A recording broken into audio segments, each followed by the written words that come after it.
Crise de gouvernance à Eya, une étape décisive franchie. Situé à quelques kilomètres de Krinjabo, le village de Eya a été le théâtre d'une réunion importante ce dimanche 19 janvier 2025. Monsieur Assamoah, réuni autour des notables, a officiellement annoncé une décision de loi conférant à ce dernier le plein pouvoir de diriger le village.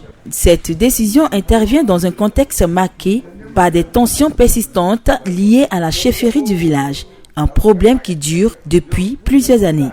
L'objectif principal de cette rencontre était d'instaurer une gouvernance claire et de ramener la stabilité dans cette localité, tout en prenant des mesures contre certaines irrégularités signalées. Lors de cette réunion, il a également été révélé qu'un membre de la communauté était accusé d'avoir détourné des fonds de l'usine d'Ekel Hall appartenant au village. Les notables ont décidé de saisir la justice pour engager des poursuites pénales contre ce dernier.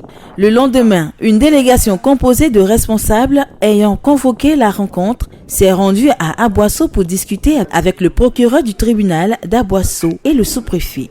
Ces rencontres visent à assurer le suivi légal des décisions prises lors de la réunion et à renforcer l'autorité de la nouvelle direction.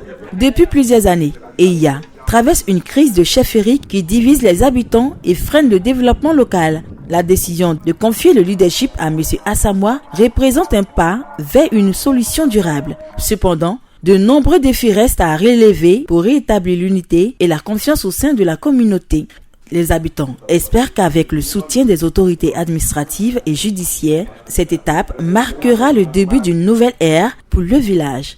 Nous sommes partis d'un désaccord du fait de la prise des fonds de la communauté villageoise par un tiers à l'insu du village. Et par la suite, la mutuelle que j'ai l'honneur de diriger a saisi les autorités compétentes à l'effet de faire la lumière sur cette affaire. À la date du 2 juillet 2024, la justice ivoirienne a rétabli le village dans ses droits en condamnant le tiers, le nommé Até Adjé Emmanuel, à restituer au village les dus détournés.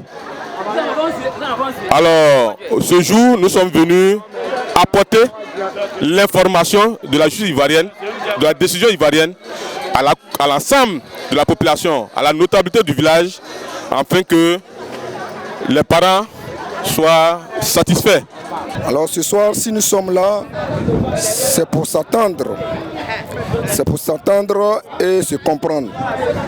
Parce qu'il y a eu un litige qui s'est opposé entre nous, fils du village. Il s'agissait de la plantation d'Ekel Hall. Il y avait un fils du village au nom de Até Adjé Emmanuel qui allait prendre de l'argent de la communauté à l'insu de la population. Or, cette affaire a été portée à la justice. Dieu merci, la partie civile, représentée par la mutuelle du village, représentée par son président, M. Assamoah, est sorti victorieux de cette affaire. Alors, M. Assamoah, qui est président de la mutuelle, a décidé de venir lire la décision au village pour que tout le monde prenne connaissance de cette décision.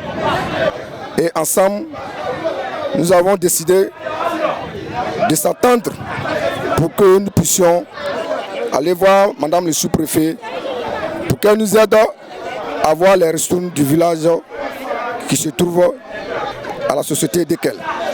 Affaire à suivre.